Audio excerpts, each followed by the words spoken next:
आज हम त्रिकोणमिति के बारे में पढ़ते हैं। त्रिकोणमिति ध्यान से समझने पर एकदम सरल और आसान है, लेकिन देखने पर ये बहुत कठिन लगती है। तो त्रिकोणमिति में सबसे पहले बेसिक जानकारी, इन सामान्य जानकारी लेते हुए त्रिकोणमिति में क्या है। तो त्रिकोणमितीय अनुपात होता है। जैसे ये पाइथागोरस प्रमेय से ये समकोण त्रिभुज है, तो इसमें ये 90 डिग्री का कोण है और जहाँ 90 डिग्री का कोण होता है उसके सामने की भुजा कर्ण होती है, ये हो गई कर्ण। और यहाँ है थीटा, ये थीटा के सामने की भुजा होती है लंब। और जो ये नीचे वाली भुजा होती है उसको कहते हैं आधार। ये त्रिभुज में 3 भुजाएं होती है और इनका इस प्रकार से नाम है। समकोण के सामने की भुजा होती है कर्ण, और जब थीटा कोण होता है थीटा के सामने की भुजा होती है लंब। और जहां पर ये थीटा की ये लाइन टच करती है, एक होता है कर्ण और एक होता है आधार। तो इस त्रिभुज के आधार पर है त्रिकोणमितीय अनुपात। ये त्रिकोणमितीय अनुपात आपको सरल तरीके से बताऊंगा, आसानी से आपको याद हो जाएगा। तो 6 त्रिकोणमितीय अनुपात है। सबसे पहले है साइन थीटा, दूसरे नंबर है कोस थीटा, और 3 नंबर है टेन थीटा, और चौथा है कोट थीटा, और 5वें नंबर सेक थीटा, और छठा है कोसेक थीटा। तो त्रिकोणमितीय अनुपात में ये 6 त्रिकोणमितीय अनुपात होते हैं: sign, cos, tan, cot, sec, cosec. तो इसको याद करने का एक आसान तरीका है, जैसे लाल बटा कक्का। लाल बटा कक्का, तो सबसे पहले हो जाएगा आपके, ये हो जाएगा साइन थीटा। तो साइन थीटा बराबर होता है लंब बटा कर्ण, यानी ये लंब है और ये है कर्ण। तो साइन थीटा बराबर होता है लंब बटा कर्ण। इसी प्रकार से दूसरे नंबर का जो कोण है आधार बटा कर्ण, ये हो जाएगा साइन के बाद में कोस थीटा। दूसरे नंबर का साइन के बाद में कोस, आधार बटा कर्ण। कोस का है आधार बटा कर्ण।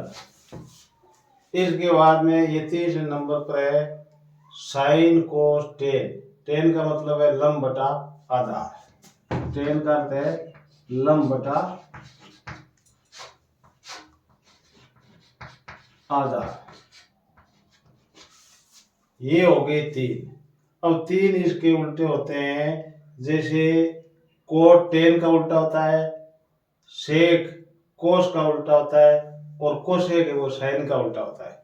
जैसे अब है कोट थीटा, तो टेन का इधर से चले पहले, अब इधर से चलना है, तो आधार बटा लंब। कोट बराबर है आधार बटा लंब।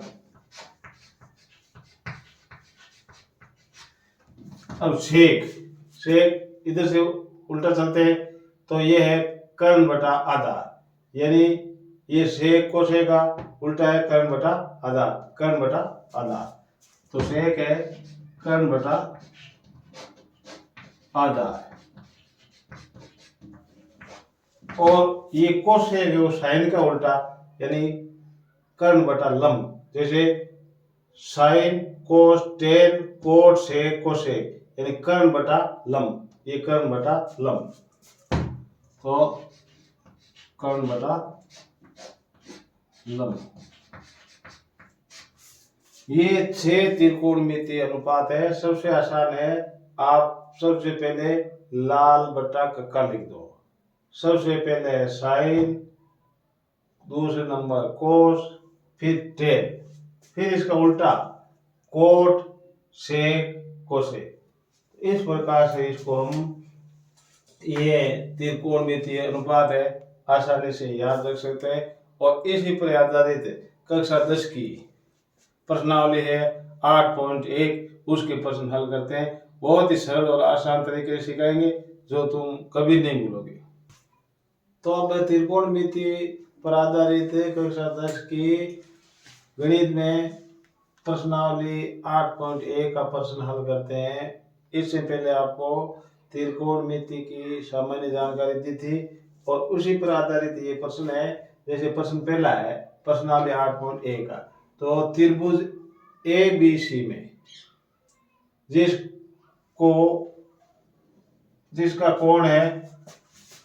कोण B समकोण है और AB बराबर है 24 सेमी और BC बराबर 7 सेमी, तो निम्नलिखित का मान ज्ञात कीजिए, यानी साइन A का और कोस A का। दूसरा प्रश्न होगा साइन C का और कोस C का। देखने में बहुत कठिन है लेकिन समझने पर बहुत सरल हो जाएगा। तो सबसे पहले ये त्रिभुज बना लेते हैं।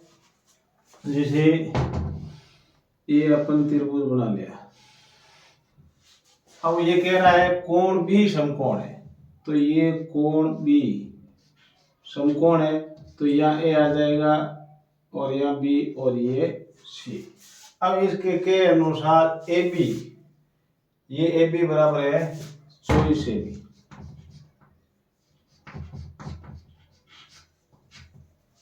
और BC 7 सेमी, ये BC है 7 सेमी।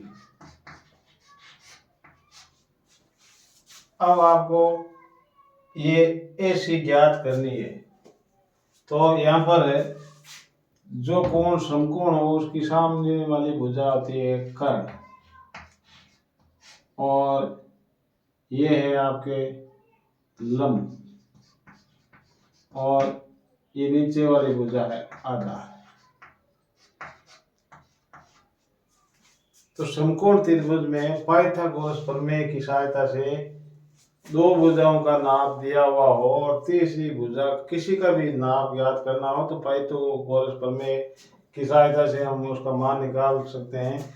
तो सबसे पहले पाइथागोरस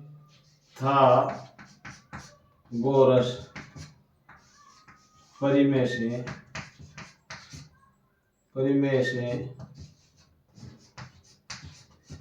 पाइथागोरस प्रमेय का सूत्र आपको याद होना चाहिए, वह है कर्ण स्क्वायर बराबर लंब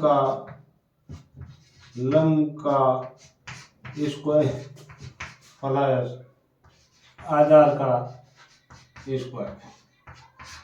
यानी कर्ण सबसे बड़ी भुजा होती है और कर्ण ज्ञात करने के लिए पाइथागोरस प्रमेय से कर्ण स्क्वायर बराबर होता है, यानी दोनों भुजाओं को स्क्वायर करके उसको जोड़ दो, फिर कर्ण ज्ञात करना है तो उसका वर्गमूल निकाल लेते हैं। तो कर्ण स्क्वायर बराबर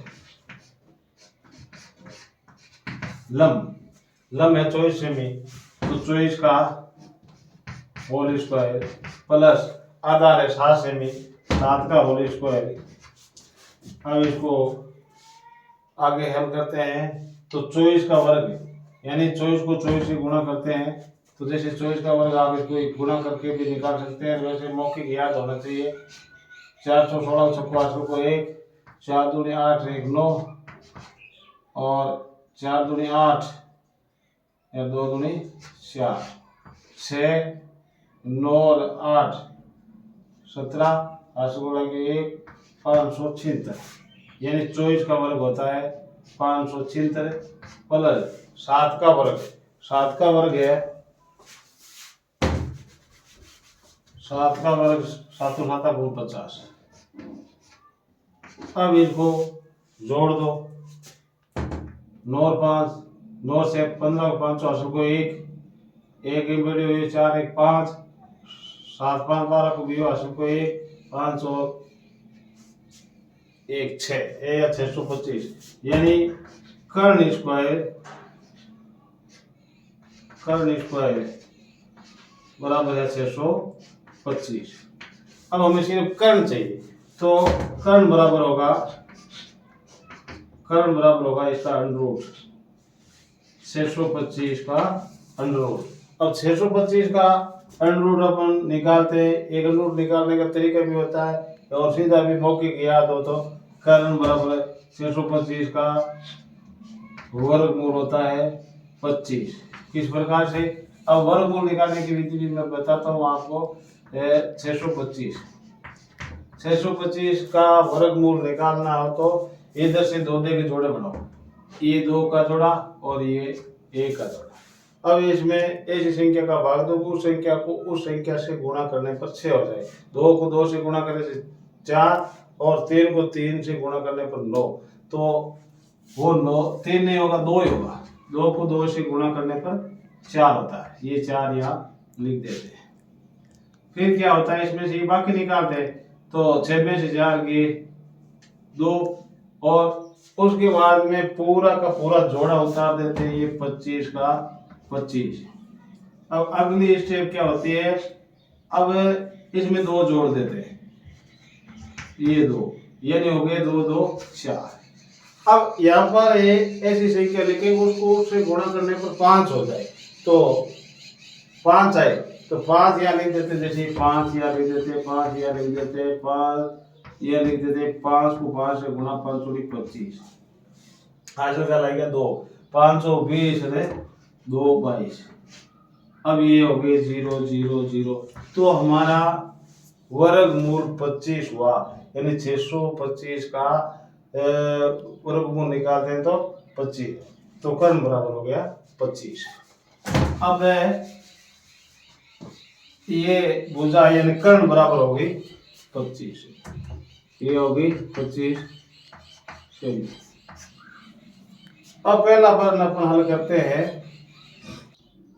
ये तो इसके आधार पर, यानी पाइथागोरस प्रमेय के आधार पर ये कर्ण का माप निकला, यानी इस भुजा का माप निकला। अब हमें प्रश्न पहले का, ये पहला उदाहरण हल करना है। साइन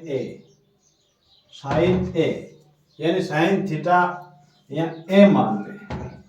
यहाँ आपको ध्यान रखने की बात है, जहां पर थीटा हो तो थीटा कोण की ये जो लाइन स्पर्श करती है, एक तो कर्ण होता है, एक उसका होता है आधार, तो यह है ए। तो इसको, ये कर्ण तो हमेशा कर्ण ही देता है, समकोण त्रिभुज में कर्ण की जो भुजा है वो फिक्स होती है, लेकिन ये थीटा इधर उधर बदल सकते हैं। तो ये थीटा यानी साइन ए, तो थीटा यहाँ है, तो ये तो कर्ण रहेगा, और उसकी ये तो होगी आधार, और ये सामने वाली भुजा होती है लंब। तो साइन ए साइन थीटा वही बात है, लाल बटा कक्का, तो लंब बटा कर्ण। साइन थीटा होता है लंब बटा, या आप लिख सकते हो वापिस लाल बटा कक्का, यानी सबसे पहले साइन थीटा का मान होता है लंब बटा कर्ण। तो यहां पर अब इसका लंब, ये सामने वाली भुजा है, तो लंब हो गया 7, और कर्ण वो 25 का 25, ये हो गया 25। इसी प्रकार से है कोस ए। अब यही से कोस का लेंगे, तो कोस बराबर होता है आधार बटा कर्ण। कोस बराबर होता है आधार बटा कर्ण। तो इसका आधार, एक आधार ये है 24, आधार 2 हुआ 24, और आधार बटा कर्ण, कर्ण हो गया 25, कर्ण तो वो सेम का सेम ही रहेगा। तो ये हो गया 1 नंबर प्रश्न का हल। अब है दूसरे प्रश्न का हल। तो यह है साइन सी और कोस सी, यहाँ थीटा चेंज हो गया। अब थीटा यहाँ है, अब जहां भी आप ये ध्यान रखने की बात है, जहां भी थीटा की ये लाइन टच करती है, एक कर्ण होता है और एक आधार होता है। तो अब सी के लिए आधार हो गया ये, कर्ण हो गया ये, और सामने वाली भुजा हमेशा लंब होती है। तो साइन सी बराबर है, साइन का वही होता है लंब बटा कर्ण, लंब बटा कर्ण। तो इसका लंब है 24 सेमी, 24 बटा लंब बटा कर्ण वही 25, और दूसरा है कोस सी यानी कोस होता है आधार बटा कर्ण, तो आधार बटा कर्ण। तो यह सी का आधार है 7 और कर्ण है 25। तो ये है त्रिकोणमितीय अनुपात के आधार पर कोई भी कोण का मान लिखना हो तो हमें सबसे पहले ये लाल बटा का याद रख लेना है। इसके आधार पर इनके मान है वो आसानी से ज्ञात कर सकते हैं।